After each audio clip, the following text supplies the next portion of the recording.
Assalamualaikum warahmatullahi wabarakatuh. Perkenalkan, nama saya Lutfianti dari Prodi Perbankan Syariah, kelas C, IAIN Kediri. Di sini saya akan memaparkan hasil analisis saya mengenai berita yang saya kutip dari kompas.com pada tanggal 7 bulan 5 2019 yang berjudul Jaga Stabilitas Rupiah, BI Perketat Aturan untuk Operator Pasar Uang. Untuk itu yang pertama kita mengetahui latar belakang mengenai stabilitas keuangan. Perlu kita ketahui bahwa stabilitas keuangan adalah kondisi yang memungkinkan sistem keuangan nasional berfungsi secara efektif dan efisien, serta mampu bertahan terhadap kerentanan internal dan eksternal, sehingga alokasi sumber pendanaan atau pembiayaan dapat berkontribusi pada pertumbuhan dan stabilitas perekonomian nasional. Sistem keuangan memegang peran yang sangat penting dalam perekonomian. Sebagai bagian dari sistem perekonomian, sistem keuangan berfungsi mengalokasikan dana dari pihak yang mengalami surplus kepada yang mengalami defisit. Apabila sistem keuangan tidak stabil dan tidak berfungsi secara efisien, pengalokasian dana tidak akan berjalan dengan baik, sehingga dapat menghambat pertumbuhan ekonomi. Dalam berita yang saya kutip pada kompas.com, Agusman menjelaskan bahwa salah satu latar belakang diperketatnya aturan untuk para penyelenggara transaksi di pasar uang dan pasar valuta asing atau falas ini antara lain karena lantaran teknologi yang digunakan dalam transaksi kian meningkat. Selain itu, dalam berita juga dijelaskan bahwa pengaturan ini selain mendorong permintaan domestik melalui peningkatan efisien dan transparansi, integritas, governance, perlindungan nasabah, dan integrasi pasar keuangan. Juga sejalan dengan inisiatif market reform atau penerbitan internasional guidance. Agusman juga menyebutkan beberapa manfaat dari pemberlakuan PBI ini. Dia menjelaskan aturan ini semakin membuka peluang bagi pendatang baru untuk masuk ke pasar keuangan Indonesia.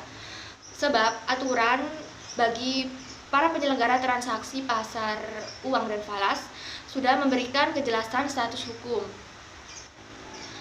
sekaligus mengikuti regulasi yang dikeluarkan sesuai dengan best practice di internasional.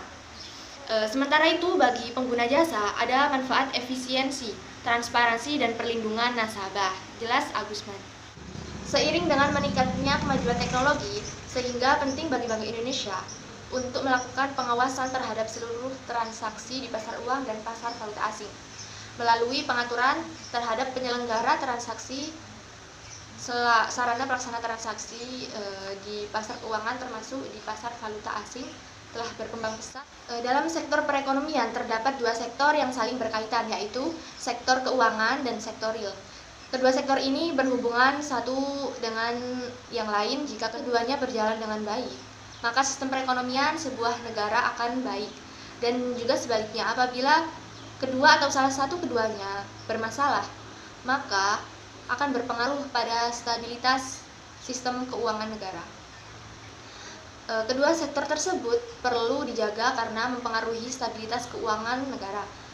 Mengenai stabilitas sistem keuangan, Bank Indonesia sebagai bank sentral yang bertugas menjaga hal tersebut mengeluarkan berbagai kebijakan. Salah satu hal yang dilakukan Bank Indonesia adalah dengan membentuk suatu komite yang terdiri atas kerjasama 4 lembaga keuangan negara, yaitu Kementerian Keuangan Indonesia, Bank Indonesia, Otoritas Jasa Keuangan, dan Lembaga Penjamin Simpanan yang diberi nama Komite Kajian Stabilitas Sistem Keuangan. Komite ini bertugas untuk menjaga stabilitas sistem keuangan serta melaporkan kepada publik terkait stabilitas sistem keuangan Indonesia secara triwulan. Kajian stabilitas keuangan dibentuk dalam rangka mengenai stabilitas keuangan negara. Adapun tugasnya adalah melakukan koordinasi dalam rangka pemantauan dan pemeliharaan stabilitas sistem keuangan, melakukan penanganan krisis sistem keuangan, melakukan penanganan masalah bentuk sistemik, baik dalam kondisi stabilitas keuangan normal maupun kondisi krisis sistem keuangan. Salah satu kebijakan yang diluncurkan oleh Bank Indonesia melalui Komite Kajian Stabilitas Sistem Keuangan atau KKSK ini adalah dengan menggunakan kebijakan makroprudensial. Apa sih kebijakan makroprudensial ini? Kebijakan makroprudensial ini merupakan kebijakan yang memiliki tujuan untuk memelihara stabilitas sistem keuangan secara keseluruhan melalui pembatasan risiko sistematik.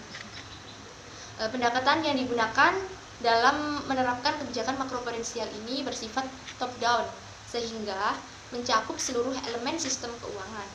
Oleh karena itu, diperlukan penerapan kebijakan makroprudensial yang dapat melengkapi kebijakan moneter, makroprudensial, dan fiskal untuk menjaga stabilitas sistem keuangan. Ketidakstabilan keuangan berdampak negatif pada efektivitas kebijakan moneter karena perbankan tidak bisa mentransmisikan kebijakan moneternya dengan baik. Secara lebih spesifik, tidak stabilnya sistem keuangan akan dapat menurunkan kepercayaan masyarakat terhadap sistem keuangan, mendorong terjadinya bank run atau credit crunch, tingginya suku bunga, bank tidak optimal alokasi sumber-sumber dana karena berkurangnya permintaan uang di bank ataupun terjadinya krisis keuangan. Dalam perekonomian nasional, stabilitas sistem keuangan memiliki peranan yang sangat teramat penting. Kenapa? Ini karena dalam sebuah mata rantai perekonomian, sistem keuangan bertugas untuk menyalurkan dana dari pihak berlebih atau surplus kepada pihak yang defisit atau kekurangan. Dan jika sistem keuangan ini menjadi tidak efisien dan berfungsi secara tidak stabil, penyaluran dana tidak akan dapat berjalan lancar dan dampaknya secara signifikan mampu menghambat laju pertumbuhan ekonomi dalam skala yang lebih luas, bahkan dapat memicu terjadinya krisis ekonomi. Demikian analisis yang dapat saya sampaikan mengenai berita yang saya kutip dari kompas.com. Apabila ada yang kurang, mohon dimaafkan. Saya akhiri, wassalamualaikum warahmatullahi wabarakatuh.